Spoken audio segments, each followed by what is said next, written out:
우리 함께 사도신경으로 신앙을 고백하며 하나님께 예배드리도록 하겠습니다. 나는 전능하신 아버지 하나님 천지의 창조주를 믿습니다. 나는 그의 유일하신 아들 우리 주 예수 그리스도를 믿습니다. 그는 성령으로 잉태되어 동정녀 마리아에게서 나시고 본디오 빌라도에게 고난을 받아 십자가에 못 박혀 죽으시고 장사된 지 사흘 만에 죽은 자 가운데서 다시 살아나셨으며 하늘에 오르시어 전능하신 아버지 하나님 우편에 앉아 계시다가 거기로부터 살아있는 자와 죽은 자를 심판하러 오십니다. 나는 성령을 믿으며 거룩한 공교회와 성도의 교제와 죄를 용서받는 것과 몸의 부활과 영생을 믿습니다. 아멘. 이 시간 우리의 마음과 정성을 다해 하나님을 찬양하길 원합니다.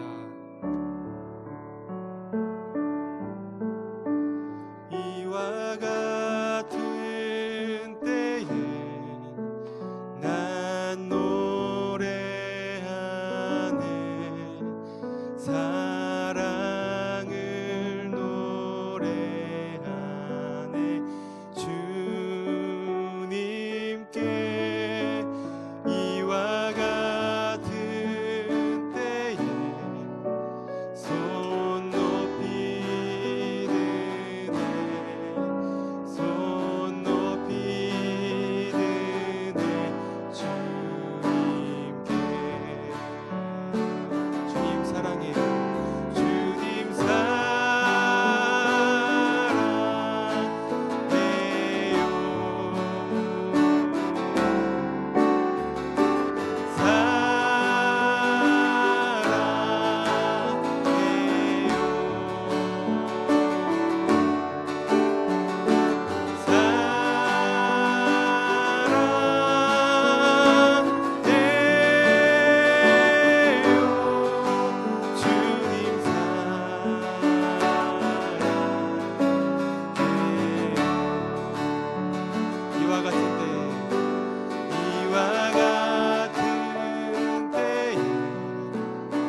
내가 주인 삼은 모든 것 내려놓고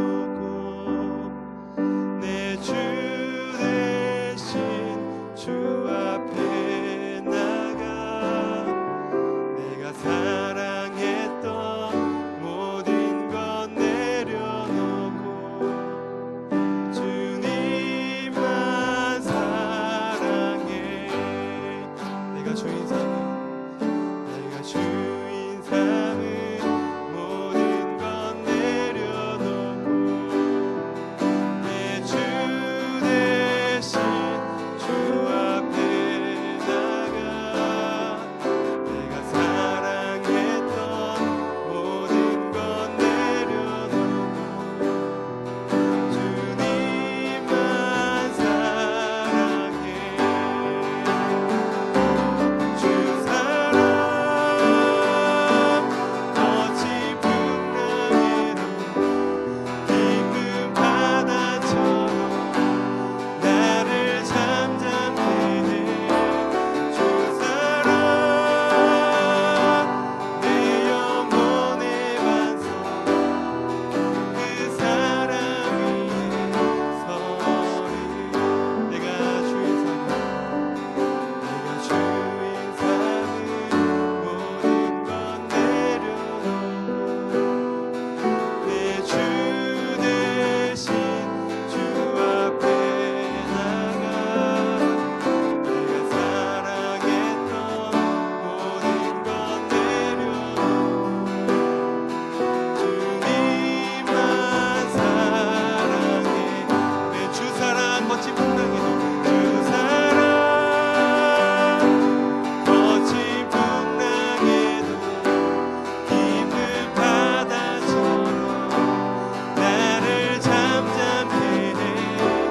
주 사랑 내 영혼의 반석 그 사랑 위에 서리. 주 사랑 거친 풍랑에도 깊은 바다처럼 나를 잠잠케 해. 주 사랑 내 영혼의 반석 그 사랑 위에 서리. 세상 소망 다 사라져가고 세상 소망 다 사라져가 주의 사랑 끝이 없으니 사랑하는 이 모든 순간이 주 은혜임을 나는 믿네. 세상 소망 다 사라져가도 주의 사랑은 끝이 없으니 사랑하는 이 모든 순간이 주 은혜임을 나는 믿네. 주 은혜임을 나는 믿네.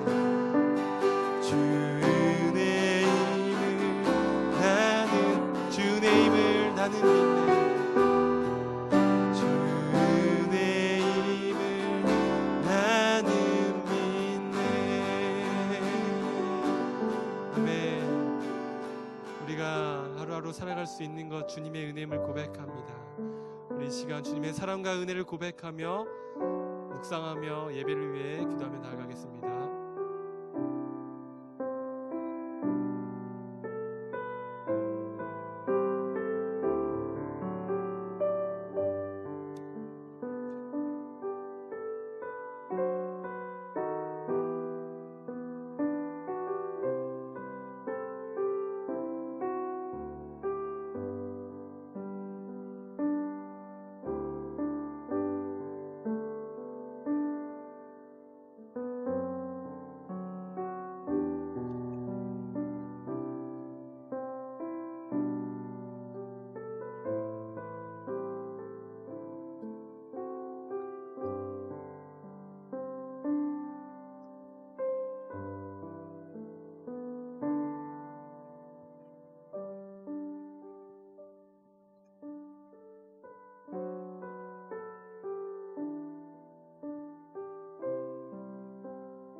9월 둘째 주일 예배를 드리면서 교회 소식을 나누도록 하겠습니다. 먼저 옆에 있는 가족들, 그리고 혼자 계시다면 자기 자신을 향하여 이렇게 좀 이야기하면서 예배와 말씀 가운데 나가면 좋겠습니다.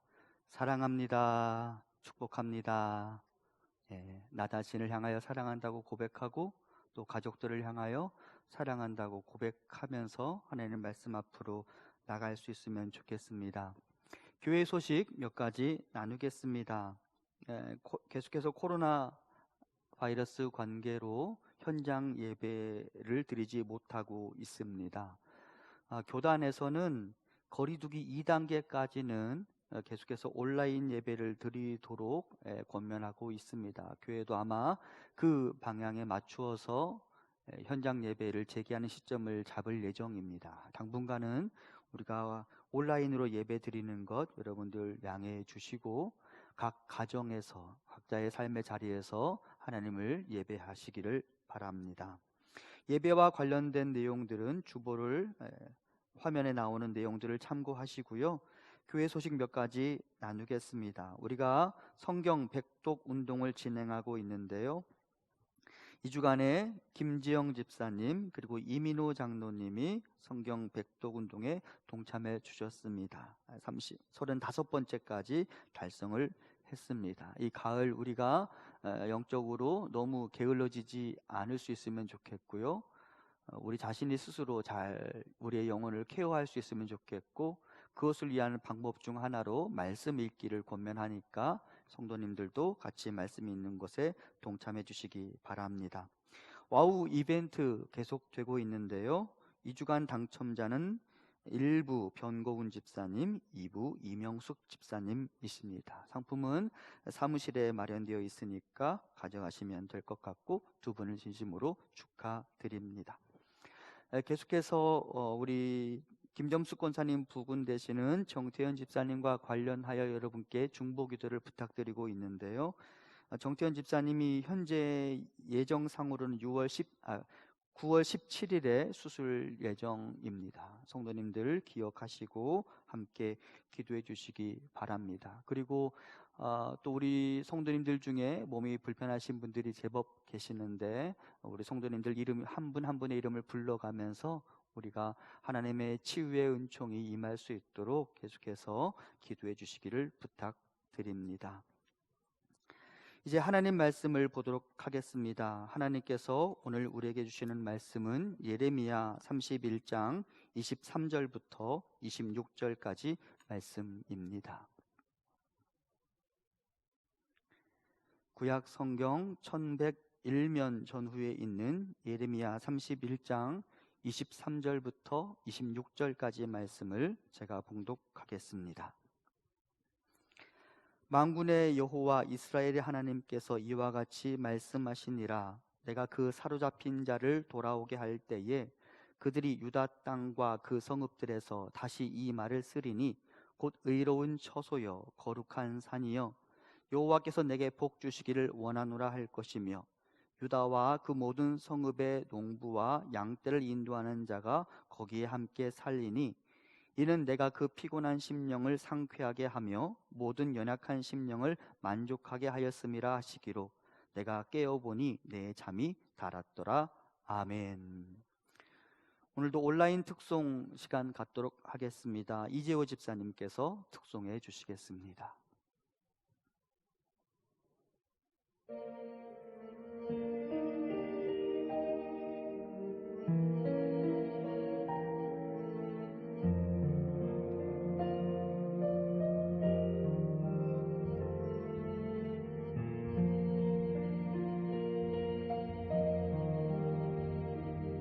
나의 은총을 입은 이여 너를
아멘. 감사합니다. 특송에 참여해 주신 집사님께 감사드리고 또 우리 성도님들도 계속해서 이 온라인 특송에 대해서도 관심을 가져주시면 좋겠습니다. 이제 하나님 말씀을 나누겠습니다. 하나님께서는 나라의 멸망을 경험하고 아파하는 이스라엘 백성들을 향하여 이렇게 말씀하십니다. 내가 너희를 향하여 어떤 계획이 있다. 그 계획은 기대가 되는 마지막에 관한 것이다 라고 말씀하십니다. 그러면서 하나님께서 반복적으로 이스라엘 백성들에게 말씀하셨죠. 너희는 반드시 너희가 본래 있던 땅으로 돌아오게 될 것이다. 나는 그 일을 위하여 나의 최선을 다할 것이다. 그것을 기대하라. 그리고 오늘 우리가 보게 되는 본문 또한 바로 그 맥락과 함께 읽혀지는 말씀입니다. 지난주에 말씀드렸던 것처럼 이스라엘이라는 나라는 그 역사 초기부터 두 개의 나라로 분리가 되었고 그 중에 북이스라엘은 주전 722년 아수르라는 나라에 의하여 멸망을 당했습니다. 그리고 아수르는 수많은 이방 사람들을 북이스라엘 땅에 데려다가 살게 하고 반대로 이스라엘 사람들을 데려다가 이방 땅에 흩어져 살게 만들었습니다. 이스라엘이라는 나라의 국가 정체성 자체를 없애버리려고 노력을 한 것이죠. 그러니까 유다 백성들이 바벨론으로 포로로 끌려간 것처럼 북이스라엘 사람들 중에서도 포로의 신분으로 이방 땅에 흩어져 살고 있는 사람들이 있었다라는 것입니다. 그리고 하나님께서는 바로 그 이스라엘 백성들에게 이렇게 말씀하십니다. 본문 31장 16절입니다. 여호와께서 이와 같이 말씀하시니라. 내 울음소리와 내 눈물을 멈추어라. 내일의 삭슬 받을 것인즉 그들이 그의 대적의 땅에서 돌아오리라. 여호와의 말씀이니라. 지금 포로의 신분으로 이방 땅에 흩어져 살고 있는 사람들에게 하나님 말씀하십니다. 내 울음소리와 내 눈물을 멈추어라. 너희가 그 대적의 땅에서 돌아오게 될 것이다. 그러면서 하나님께서는 31장 18절에서 이스라엘 백성들을 대표하는 한 단어 에브라임이라는 단어를 꺼내시며 그들이 못된 송아지 같았기에 징벌을 받았다라고 말씀하십니다. 그들이 못된 송아지처럼 굴었기 때문에 지금 포로의 신세가 되었다라고 말씀하십니다. 성경을 읽어가다 보면 북이스라엘, 이 이스라엘이라는 나라가 거론될 때 그 중에 하나의 지파에 불과한 에브라임이 마치 이스라엘 전체를 대표하는 단어인 것처럼 등장하는 경우가 많습니다. 이것은 초대 임금 여로보암의 정착지인 세겜이라는 도시, 그리고 그가 만들어 놓은 두 개의 제단 중 하나인 베델이라는 곳의 위치가 다름 아닌 에브라임 지파의 땅에 자리하고 있었던 데서 비롯되었습니다. 지도를 보시면 여러분들이 왜 에브라임이 이스라엘을 대표하는 단어가 되었는지에 대해서 알 수 있을 것입니다. 이렇게 에브라임으로 대표되는 이스라엘은 멍에에 익숙하지 못한 송아지였습니다. 이 말은 이스라엘이 하나님의 훈련, 하나님의 교정을 거부하고 자기 소견에 옳은 대로 행동했다라는 것을 의미하며 바로 이 이유 때문에 이스라엘이 지금의 고통을 겪게 되었습니다. 그리고 본문은 이스라엘이 겪은 고난의 크기가 어느 정도였는지에 대해서 이렇게 소개합니다. 31장 15절입니다. 여호와께서 이와 같이 말씀하시니라. 라마에서 슬퍼하며 통곡하는 소리가 들리니 라헬이 그 자식 때문에 애곡하는 것이라. 그가 자식이 없어져서 위로받기를 거절하는도다. 북이스라엘이 겪고 있는 고난의 크기에 대해서 묘사하면서 본문은 이렇게 말합니다. 라마에서 통곡의 소리가 들려온다고. 이 라마라는 곳은 고유명사로 볼 때 바벨론으로 끌려가던 유다인 포로들의 집합 장소로 여겨집니다. 그야말로 슬픔과 비극의 장소였죠. 예레미야 40장 1절은 라마에 대해서 이렇게 이야기합니다. 사령관 느부사라단이 예루살렘과 유다의 포로를 바벨론으로 옮기는 중에 예레미야도 잡혀 사슬로 결박되어 가다가 라마에서 풀려난 후에 말씀이 여호와께로부터 예레미야에게 임하니라. 예루살렘과 유다의 포로들이 바벨론으로 포로로 끌려가는 도중에 그 행렬에 예레미야도 포함되어 있었습니다. 그리고 그곳에서 사람들이 다 이렇게 집합되어 있다가 예레미야는 그곳에서 풀려났다고 말합니다. 어찌되었든 이 라마라는 곳은 어떤 곳이냐? 유다 백성들이 바벨론으로 포로로 끌려가기 위하여 전국 곳곳에서 사람들을 모아서 한 곳에 집합시킨 다음에 그들을 데려갔는데, 그렇게 많은 사람들이, 포로로 끌려갈 많은 사람들이 집합되는 장소가 바로 라마였습니다. 가만히 생각해 보십시오. 자신의 자녀들이 포로로 끌려가는 것을 보면서 부모가 통곡을 하고 있습니다. 사람들이 다 거기 모여 있습니다. 이제 언제 만날지 모르는 그런 상황에서 이별의 장면을 만나고 있습니다. 사람들이 어찌 그 장소를 잊을 수 있었겠습니까? 본문이 유다와 이스라엘의 역사 그리고 지명이 혼합되어서 사용되고 있지만, 당시의 사람들이라면 이 라마라는 도시 이름 하나만 들어도 그야말로 충분히 감정이입이 될 수 있었을 것입니다. 그런데 이 라마라는 단어가 일반 명사로 사용될 때는 불법적인 예배의 장소라는 의미로 사용되기도 했습니다. 즉, 하나님을 예배하는 제단이 아닌 이스라엘 곳곳에 흩어져 있었던 산당, 그리고 여로보암이 만들어 놓은 베델의 제단 같은 곳이 바로 일종의 라마였습니다. 그리고 그 라마에서 통곡하는 소리가 들려왔는데, 대표적으로 라헬이라는 여성이 그곳에서 눈물을 흘린다라고 본문은 이야기합니다. 이 라헬 어떤 사람입니까? 야곱의 두 번째 아내로서 이 라헬에게서 두 명의 아들이 나오는데, 그 아들이 바로 요셉과 베냐민입니다. 그리고 라헬의 아들인 요셉, 그 요셉의 작은 아들이 바로 에브라임입니다. 그리고 지금 에브라임이 포로로 끌려가 있는 것이죠. 하나님은 예레미야를 통해 은유적으로 말씀하십니다. 에브라임의 고통을 보면서 땅 속에 있는 라헬, 족보상으로는 할머니인데 그 라헬이 통곡하고 있다, 그리고 내가 통곡하고 있다 라고 하나님 말씀하십니다. 예레미야 31장 20절입니다. 에브라임은 나의 귀한 아들이다. 내가 가장 사랑하는 자식이다. 그를 책망할 때마다 더욱 생각나서 측은한 마음이 들어 불쌍히 여기지 않을 수 없었다. 나 주의 말이다. 그 에브라임의 고통을 보면서 라헬이 통곡하고 있을 뿐만 아니라 하나님이 무척이나 마음 아파하고 있다라고 말씀하십니다. 그리고 그들을 긍휼히 여기시는 하나님이 약속하십니다. 너희가 반드시 너희들의 땅으로 돌아오게 될 것이다. 여러분, 하나님의 긍휼, 하나님의 눈물은 긍휼로 그치지 않습니다.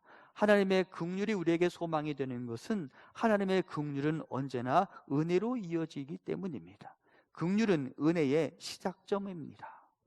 그래서 하박국 선지자도 하나님께 그렇게 기도할 수 있었죠. 진노 중에도 긍휼을 잊지 않으시는 하나님이라고 외치며 이스라엘의 회복을 위하여 기도할 수 있었죠. 그리고 이것이 지금 우리가 믿고 붙잡아야 할 말씀인 것 같습니다. 하나님, 우리를 긍휼히 여겨 주시옵소서. 하박국 말씀입니다. 여호와여, 내가 주께 대한 소문을 듣고 놀랐나이다. 여호와여, 주는 주의 일을 이 수년 내에 부응하게 하옵소서. 이 수년 내에 나타내시옵소서. 진노 중에라도 긍휼을 잊지 마옵소서. 우리가 믿는 분은 자신의 백성들의 눈물과 통곡의 소리를 들으시고 긍휼히 여기시며 그들에게 은혜를 베푸시는 하나님이십니다. 그래서 그 긍휼의 하나님이 우리에게 주신 가장 위대한 선물이 있죠. 다름 아닌 예수 그리스도이십니다. 여러분, 예수님이 이 땅에 오셔야 했던 이유가 무엇입니까? 예수님의 출생과 그 당시 있었던 베들레헴 유아 학살 사건의 본문에 등장하는 오늘 우리가 봉독했던 예레미야 말씀을 참고해야 합니다. 마태복음 2장 18절입니다. 라마에서 소리가 들려왔다. 울부짖으며 크게 슬피 우는 소리다. 라헬이 자식들을 잃고 우는데 자식들이 없어졌으므로 위로를 받으려 하지 않았다. 예수님의 출생과 관련된 스토리 안에 바로 오늘 우리가 봉독했던 예레미야 말씀이 들어 있습니다. 이 본문은 베들레헴 유아 학살 사건과 관련이 있습니다. 당대의 임금 헤롯이 유다 땅에 새로운 왕이 태어났다는 소식을 듣고 그 왕을 제거하기 위하여 베들레헴 안에 있던 2세 미만의 아이들을 다 학살한 사건과 관련하여 오늘 이 본문이 등장하고 있는 것입니다. 그리고 바로 이 본문은 이 땅의 헤롯의 실체, 이 땅의 주권자의 실체를 고발하고 우리가 머무는 이 땅의 실체를 고발합니다. 그리고 예수님은 이 땅에 거하는 사람들의 눈물을 닦아주시기 위하여, 씨름하는 자들의 아픔을 덜어주시기 위하여 지상으로 내려오셨습니다. 그리고 가난한 사람들의 자리, 절망에 빠진 사람들의 자리, 간절한 마음을 품고 우리를 구원하여 주옵소서라고 외치는 사람들의 자리인 갈릴리 한복판에서 이렇게 말씀하셨습니다. 먼저 누가복음 4장 18절과 19절입니다. 주의 성령이 내게 임하셨으니 이는 가난한 자에게 복음을 전하게 하시려고 내게 기름을 부으시고 나를 보내사 포로된 자에게 자유를, 눈먼 자에게 다시 보게 함을 전파하며 눌린 자를 자유롭게 하고 주의 은혜의 해를 전파하게 하려 하심이라 하였더라. 예수님이 내가 이 땅에 왜 왔는지 아느냐라고 말씀하시며 자신의 오심의 이유에 대해서 말씀하시는데, 자신은 가난한 자에게 복음을 전파하기 위하여 이 땅에 왔으며 포로된 자에게 자유를 주기 위하여 이 땅에 왔으며 눈먼 자에게 다시 보게 하는 기사를 위하여 이 땅에 왔으며 눌린 자를 자유롭게 하기 위하여 이 땅에 왔다라고 말씀하십니다. 그야말로 라마에서 슬퍼하는 사람들의 눈물을 닦아주기 위하여 이 땅에 오셨던 것이죠. 또한 마태복음에서 주님은 이렇게 말씀하십니다. 예수께서 들으시고 이르시되 건강한 자에게는 의사가 쓸데없고 병든 자에게라야 쓸데있느니라. 예수님 이것을 위해 오셨어요. 가난한 사람들의 자리, 절박한 사람들의 자리, 이 땅에서 고통하고 신음하는 사람들의 자리에 내려오셔서 의사가 필요한 사람들을 고치기 위하여 주님 일하신 것이죠. 그리고 주님은 자식을 잃고 아파하는 여인의 눈물을 보면서 이렇게 말씀하기도 하셨습니다. 누가복음입니다. 주께서 과부를 보시고 불쌍히 여기사 울지 말라 하시고. 나인성에 있던 한 과부가 자신의 외아들을 잃고서 슬퍼하고 있을 때 우리 예수님께서 그녀에게 말씀하신 것입니다. 그녀를 보시고 불쌍히 여기사 울지 말라 하셨고 그녀의 눈물을 닦아 주셨을 뿐만 아니라 그 아들을 살려주셨던 사건에 바로 방금 봉독했던 누가복음 말씀이 등장합니다. 오늘 앞서 우리가 보았던 라헬의 눈물이 바로 이와 같지 않을까요?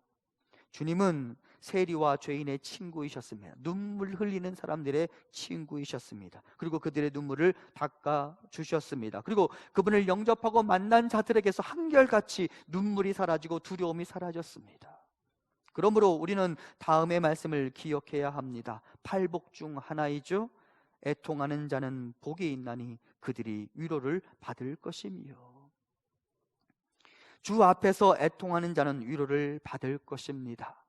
그분 앞에 눈물을 쏟아내십시오. 그분은 나의 눈물을 닦아주기 위해 이 땅에 오신 분이십니다. 이스라엘의 눈물을 아시는 여호와께서 말씀하셨습니다. 이제 울지 마. 그리고 너희는 내가 하는 말을 꼭 기억해. 너희는 반드시 이 땅으로 돌아오게 될 거야.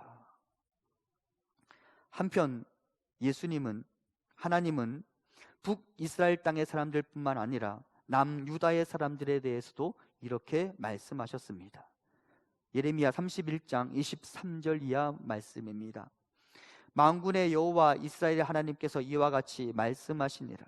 내가 그 사로잡힌 자를 돌아오게 할 때에 그들이 유다 땅과 그 성읍들에서 다시 이 말을 쓰리니 곧 의로운 처소여 거룩한 산이여 여호와께서 내게 복 주시기를 원하노라 할 것이며 유다와 그 모든 성읍의 농부와 양떼를 인도하는 자가 거기에 함께 살리니 이는 내가 그 피곤한 심령을 상쾌하게 하며 모든 연약한 심령을 만족하게 하였음이라 하시기로. 잘 아는 것처럼 그들이 거하던 땅 유다와 예루살렘은 이미 황무지가 되어버렸는데 하나님께서는 그 황무지가 된 땅을 이미 기억하고 있는 유다 백성들에게 이렇게 말씀하십니다. 내가 유다 땅과 성읍들에 다시 이 말을 쓰리니 의로운 처소여 거룩한 산이여 여호와께서 내게 복 주시기를 원하노라. 그러면서 본문에서 하나님께서 유다의 대표적인 직업군인 농부와 목자를 거론하시고 하나님께서는 그들에게 말씀하십니다. 내가 피곤한 심령을 상쾌하게 하며 모든 연약한 심령을 만족하게 할 것이다. 이 말은 원어적으로 분석해 보면 먹지 못해 힘을 잃어버린 사람들을 내가 충분히 먹일 것이다 라는 말로 해석이 됩니다. 마치 목자가 양떼들을 배불리 먹게 하고 그들을 눕게 하는 것처럼 말이죠. 우리가 믿고 있는 하나님이 오늘의 우리에게도 동일한 은혜 베푸시기를 소원합니다. 우리의 심령을 상쾌하게 하시고 우리 영혼을 만족해 하시는 하나님의 은혜가 우리 성도님들의 삶의 자리에 가득하기를 간절히 소망합니다. 그래서 충분히 배불러서 충분히 안전해서 하나님이 만드신 그 우리 안에서 우리 모두가 눕게 되는 은혜가 있기를 간절히 소망합니다. 그리고 하나님은 이제 포로로 끌려가 있는 사람들에게 이렇게 말씀하십니다. 이전에 포로로 끌려갔던 그 길로 너희가 다시 돌아오게 될 것이다. 이스라엘 사람들이 포로로 끌려갔던 길이 있어요. 그런데 하나님 뭐라고 말씀하시느냐? 너희가 포로로 끌려갔던 그 길로 다시 돌아오게 될 것이다. 너희들의 땅으로 다시 돌아오게 될 것이라고 말씀하십니다. 그러면서 하나님 이렇게 말씀하시죠. 예레미야 31장 21절과 22절입니다.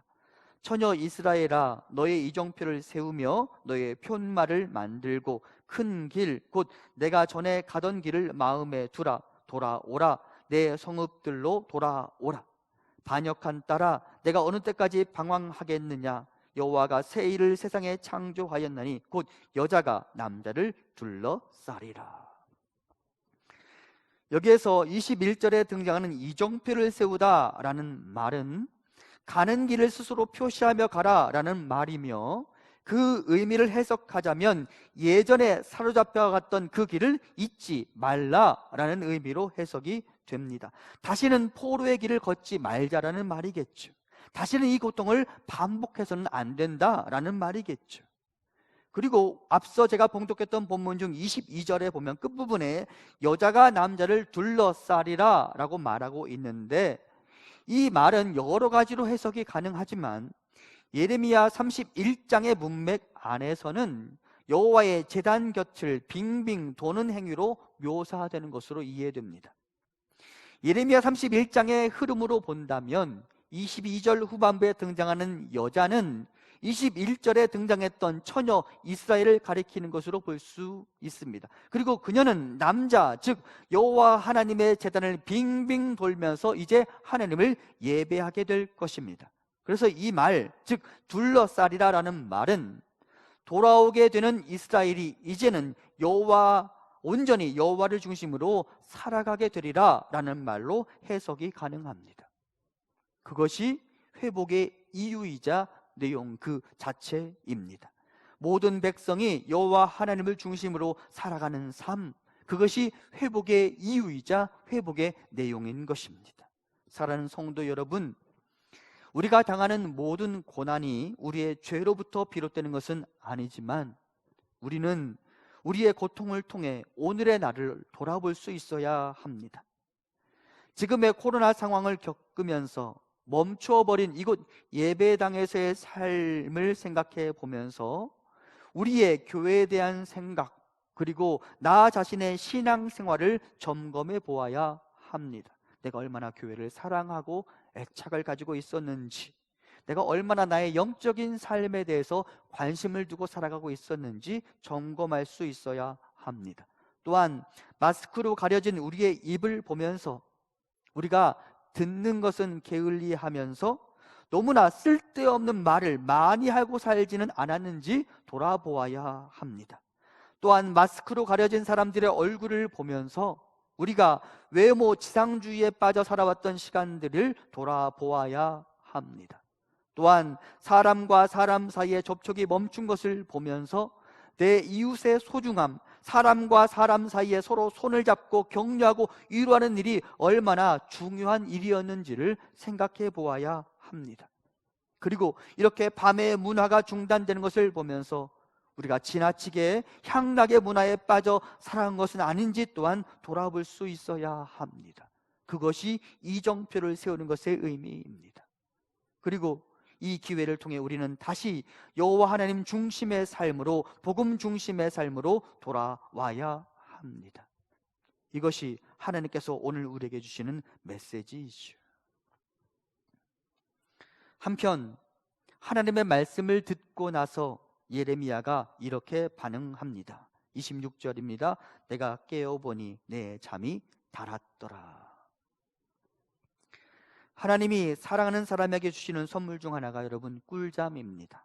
하지만 잠 못 이루는 사람들이 너무 많은 시대를 우리가 보내고 있죠. 그야말로 불면증의 시대를 우리가 살아가고 있습니다. 성경에도 보면 밤잠을 이루지 못해서 이리 뒤척 저리 뒤척한 사람들이 있고요, 그 밤잠을 이겨내지 못하고 신음하던 중에 일어나서 하나님을 찬송하고 기도하면서 밤을 지샌 사람들도 있더라고요. 니고데모도 그렇고 다윗도 그렇고 바벨론의 왕 느부갓네살도 그렇고 바울도 그랬어요. 시편 102편 7절은 이렇게 말합니다. 내가 누워서 잠을 이루지 못하는 것이 마치 지붕 위에 외로운 새 한 마리와도 같습니다. 시인은 너무 외로웠던 것 같아요. 그래서 밤잠을 이루지 못하고 있죠. 다니엘서 2장 1절은 이렇게 말합니다. 느부갓네살은 왕위에 오른 지 2년이 되는 해에 꿈을 꾸고서 마음이 답답하여 잠을 이루지 못하였다. 느부갓네살이 꿈을 꾸었는데 그것이 자기를 몹시 두렵게 만들었어요. 그리고 왕인데도 두려움이 생겨서 잠을 이루지 못했다고 말합니다. 이것이 사람의 현실이죠. 그리고 하나님은 그런 우리에게 편히 눕고 잘 수 있는 은총 베푸시기를 원하십니다. 율법서를 보면 여러분, 누군가가 겉옷을 전당 잡혔다 할지라도 밤이 되면 그것을 돌려주어야 한다고 하나님 말씀하십니다. 왜 그랬을까? 이유가 무엇일까요? 추운 날씨 속에서 벌벌 떨지 않고 잠을 잘 수 있도록 도우라는 말입니다. 그러니까 하나님은 우리의 잠에 대해서 관심이 많으신 분이시죠. 그리고 우리에게 단잠을 주기를 원하시죠. 제가 말씀을 몇 구절 봉독합니다. 시편 4편입니다. 내가 편히 눕거나 잠드는 것도 주님께서 나를 평안히 쉬게 하여 주시기 때문입니다. 127편입니다. 일찍 일어나고 늦게 눕는 것, 먹고 살려고 애써 수고하는 모든 일이 헛된 일이다. 진실로 주님께서는 사랑하시는 사람에게 그가 잠을 자는 동안에도 복을 주신다. 또는 이렇게 해석이 가능하죠. 주님께서는 사랑하시는 사람에게 잠을 주신다.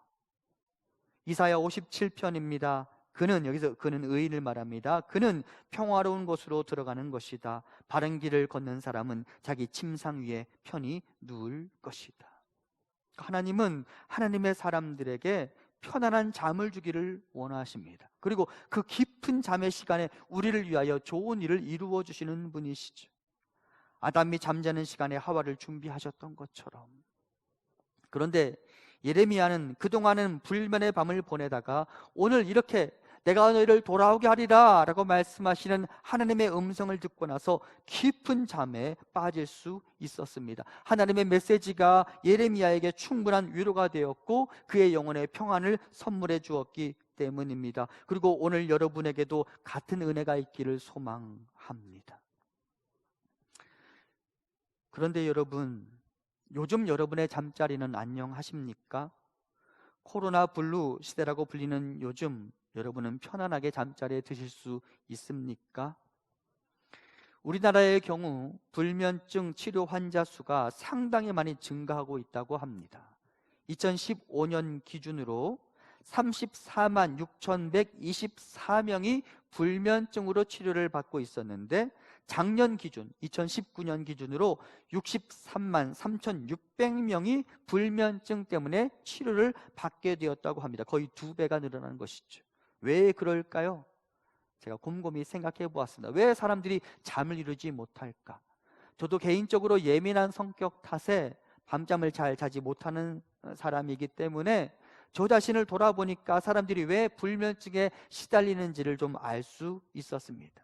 결국은 불면증은 불안과 염려, 내일에 대한 걱정, 자기 자신에 대한 후회, 특히 내가 범한 실수에 대한 자책, 그리고 분노 등으로 인해 우리 안에서 일어나는 반응입니다. 그러면 이 불면증을 없애기 위해 우리는 어떻게 해야 할까요? 결론부터 말씀드리면 우리는 내 짐을 우리 주님께 내려놓는 것 말고는 방법이 없습니다. 우리 주님 우리에게 이렇게 말씀하시죠. 수고하고 무거운 짐진 자들아 내게로 오라 내가 너희를 쉬게 하리라 하셨죠. 그러니까 여러분, 편안한 잠자를 위해 우리가 기억해야 할 것, 맡겨야 합니다. 성경에서 맡기다라는 단어는 던지다라는 의미를 갖습니다. 공을 던지면 그 공 나에게 더 이상 있지 않잖아요. 받는 사람에게 있잖아요. 그러니까 내 짐을 맡기다라는 말은 내 짐을 더 이상 내가 지지 않고 그것을 우리 주님께 던져버리는 것을 의미합니다. 그래야 내가 걱정하고 근심하는 것들 때문에 내가 밤잠을 설치는 일이 없는 거예요. 이와 관련하여 우리 성도님들께 몇 가지 말씀을 드리고 싶습니다.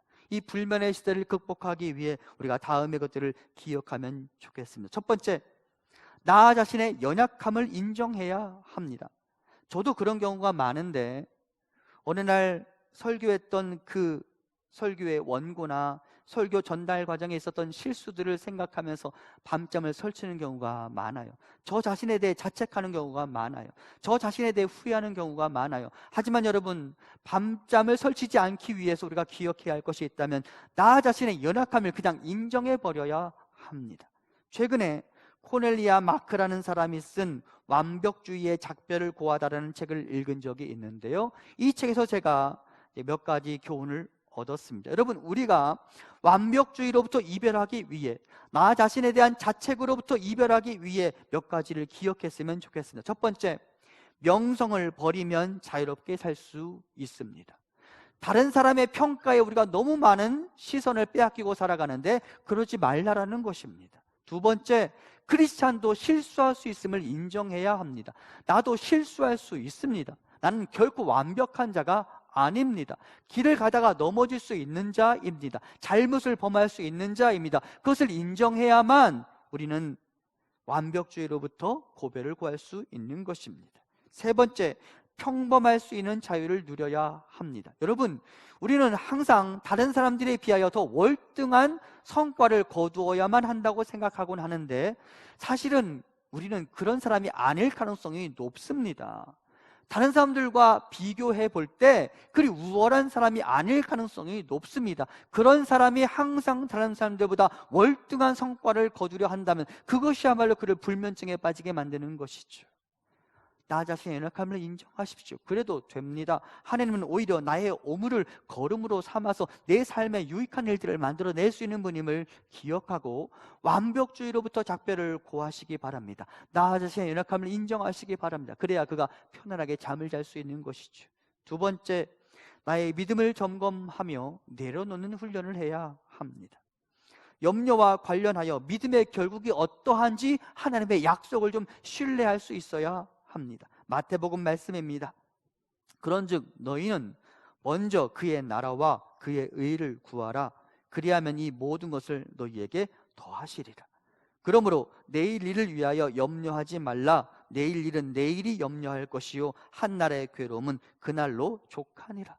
하나님 말씀하시죠.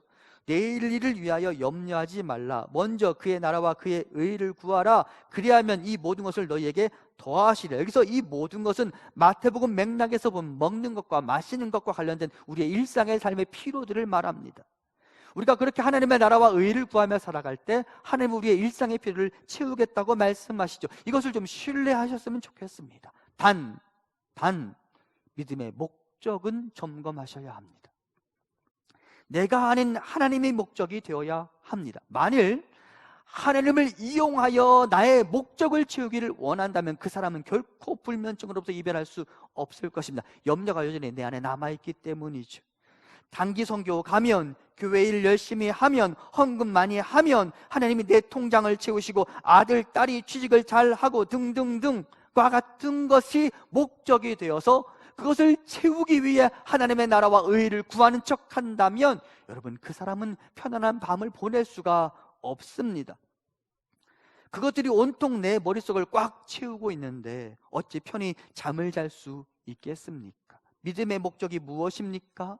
믿음의 목적이 여전히 나의 나라와 나의 영광에 있지 않아야 합니다. 대신 하나님을 추구하십시오. 하나님의 나라와 의가 나의 인생의 목적이 될 때, 그리고 나머지는 하나님께 맡길 수 있을 때 나는 편안한 잠을 잘 수 있을 것입니다. 세 번째, 반드시 기억해야 되는데요, 죄가 일으키는 두려움을 기억해야 합니다. 여러분, 우리가 두려움이 내 마음을 꽉 채우고 있으면 밤잠을 설치게 되는데요, 성경은 이 두려움의 근본적인 원인이 어디에서 온다고 말하느냐? 죄에서 비롯된다고 말합니다. 시편 53편 1절과 5절을 제가 봉독합니다. 어리석은 사람은 마음속으로 하나님이 없다 하는구나. 그들은 한결같이 썩어서 더러우니 바른 일 하는 사람 아무도 없구나. 하나님이 경건하지 못한 자들의 뼈를 흩으셨기에 그들은 두려움이 없는 곳에서도 크게 두려워할 것이다. 하나님이 그들을 물리치셨으니 그들이 수치를 당할 것이다. 방금 봉독했던 본문 5절에 두려움이 없는 곳에서도 크게 두려워할 것이다. 아이러니이죠. 두려움의 요소가 없는데 거기서 사람들이 두려워하게 될 것이라고 말합니다. 왜 그럴까요? 53편 1절이 중요합니다. 어리석은 사람은 마음속으로 하나님이 없다 하는구나. 그들은 한결같이 썩어서 더러우니 바른 일 하는 사람 아무도 없구나. 그러니까 마음속으로 하나님이 없다라고 말하며 한결같이 썩어서 더러운 일을 행하는 자, 죄악을 짓기를 반복하는 자, 그들은 두려움이 없는 곳에서도 두려움을 느끼게 된다고 말합니다. 그러니까 두려움의 문제를 해결하고 편안하게 잠자리에 들기를 원한다면 우리는 우리 안에 있는 죄의 문제를 해결해야만 되는 것입니다. 두려움은 회개와 함께 사라지게 되어 있습니다. 아담과 하와가 가죽옷을 입은 후 다시 여호와 하나님 앞에 나올 수 있었던 것처럼 하나님이 우리의 허물을 가려주셔야만 죄가 사라진 곳에 두려움이 사라지고 평안이 오는 것입니다. 여러분, 마음의 평강 내 안에서 나오는 게 아닙니다. 그것은 성령의 열매이며 위로부터 내려와야 하는 것입니다. 성령의 열매 중에 화평이 있죠. 평강이 있죠. 여러분, 그 평강 성령의 열매라고 말합니다. 내 영혼의 열매라고 말하지 않습니다. 내 영혼의 열매가 아니라는 말은 나에게서 만들어지는 게 아니라는 말입니다. 성령이 내 안에 내주하셔야만 만들어지는 것이 평강이라는 것입니다. 그래서 우리 주님 이렇게 말씀하십니다. 평안을 너희에게 끼치노니 곧 나의 평안을 너희에게 주노라. 내가 너희에게 주는 것은 세상에 주는 것과 같지 아니하니라. 너희는 마음에 근심하지도 말고 두려워하지도 말라. 너희 안에는 평안을 끄집어내라고 말씀하지 않으시고요, 나의 평안을 너희에게 주노라라고 말씀하십니다. 또한 디모데후서는 이렇게 말합니다. 하나님이 우리에게 주시는 것은 두려워하는 마음이 아니요 오직 능력과 사랑과 절제하는 마음이니. 두려워하는 마음이 떠나는 것, 하나님이 우리에게 주시는 마음, 선물, 그것에서 비롯되는 것입니다. 그리고 이렇게 위로부터 오는 은혜를 누리기를 원한다면 우리는 지금 당장 내 안에 숨겨놓은, 방치해놓은 그 죄를 회개해야만 합니다.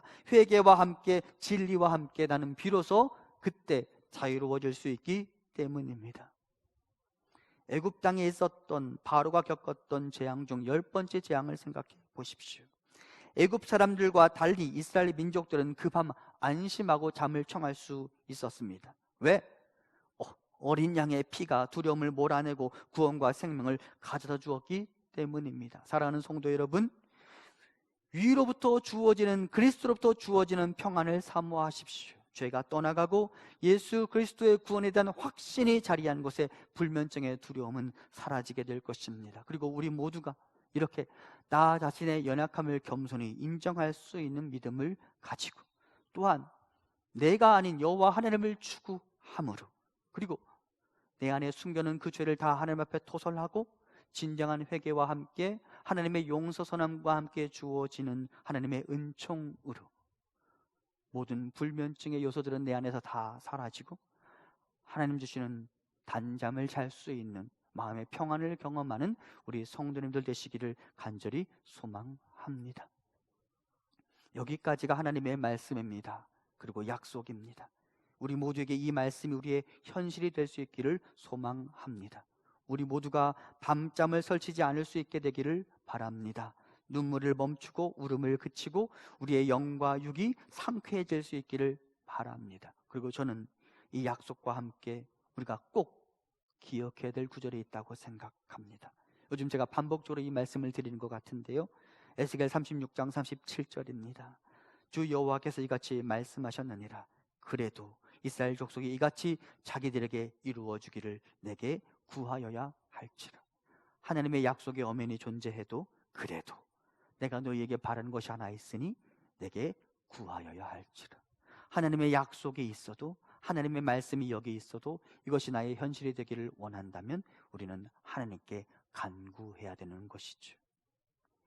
그래서 오늘 묵상 포인트를 이렇게 나눕니다. 요즘 잠을 설친 경험이 있다면 그것을 나누어 봅시다. 그리고 서로를 위해 중보할 수 있으면 좋겠습니다. 그리고 그 기도와 함께, 그 간구와 함께 하나님 주시는 평안으로 가득한 우리가 되기를 소망합니다. 이 시간 함께 찬양하도록 하겠습니다.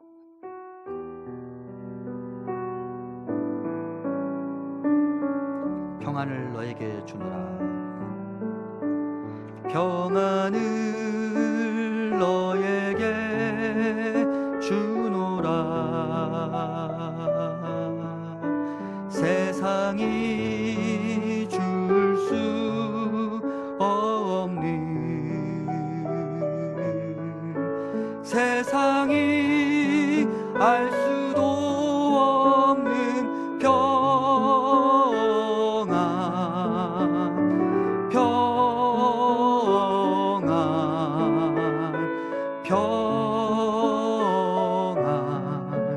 평안을 내게 주노라. 나 자신에게 그리고 옆에 있는 분들에게 너에게 주노라. 세상이 줄 수 없는, 세상이 줄 수 없는, 세상이 알 수도 없는 사랑, 사랑, 사랑, 사랑을 내게 주노라. 평안을 내게 주노라. 평안을 너에게 주노라. 세상이 줄 수 없는, 세상이 알 수도 없는 평안, 평안, 평안, 평안을 내게 주노라. 이 시간 함께 기도하겠습니다. 하나님, 하나님의 평안을 나에게 주시고 하나님의 평안을 나의 자녀에게, 나의 배우자에게 허락하여 주시옵소서. 그리고 하나님이 주시는 평안으로 우리의 영혼이 상쾌해지며 우리가 단잠을 잘 수 있도록 인도하여 주옵소서. 내 짐을 아버지께 맡겨드립니다. 나의 두려움을 아버지께 맡겨드립니다. 나의 영혼의 평안을 선물하여 주시옵소서. 우리 함께 기도하겠습니다. 하나님 아버지, 그렇습니다. 나에게서 평안이 나오지 않는 걸 제가 알게 되었습니다. 오직 여호와 하나님에게서만 세상에 줄 수도 없고 알 수도 없는 그 위대한 평안이 나오는 것을 알게 되었습니다. 하나님, 그 평안을 사모하며 나아갑니다. 내가 손을 잡고 있는 나의 배우자와 나의 자녀, 나의 남편과 나의 아내, 나의 부모님을 축복하여 주셔서 우리 한 사람 한 사람에게 아버지의 평안을 허락하여 주시옵소서. 쓸데없는 두려움에 압도당하지 않게 하시고 나 자신에 대한 자책 때문에 불편해지지 않게 하여 주시고 아버지 하나님 베푸시는 위로부터 오는 평강을 누릴 수 있는 우리가 되게 하시고 우리 영혼이 상쾌해질 수 있도록 인도하여 주옵소서. 아버지께서 우리에게 주시기를 원하시는 그 평안이 우리 안에 자리할 수 있도록 인도하시고 그 평안으로 기뻐하고 안식할 수 있는 우리 성도님들의 가정과 우리 교회가 될 수 있도록 인도하여 주옵소서. 하나님의 평강을 우리에게 선물하여 주시옵소서. 세상에 줄 수도 없고 알 수도 없는 그 위대한 평강을 우리에게 선물하여 주시옵소서. 아버지께서 베푸시는 위로부터 오는 그 평안으로 우리 영혼이 주 안에서 안식하게 하시고 우리가 단잠을 잘 수 있도록 인도하여 주옵소서. 예수님 이름으로 기도합니다. 아멘. 이제 하나님께 예물 드리겠습니다.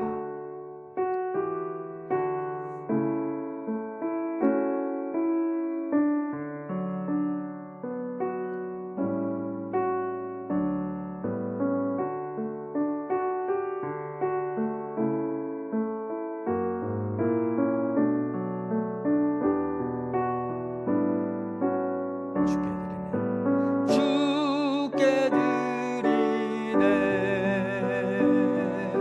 주께 드리네 사랑하는 구주 앞에 모두 드리네. 사랑의 하나님, 오늘도 우리에게 귀한 말씀으로 다가와 주셔서 감사합니다. 우리에게 단잠을 주기를 원하시며 나에게 맡기라고 하시니 우리가 이제 과감하게 나의 고민과 근심의 짐을 여호와 하나님께 맡겨드립니다. 하나님께로 멀리 던져봅니다. 하나님, 우리를 위해 대신 짐을 져주겠다고 하셨으니 우리를 긍휼히 여기시고 우리에게 여호와의 평강을 선물하여 주시옵소서.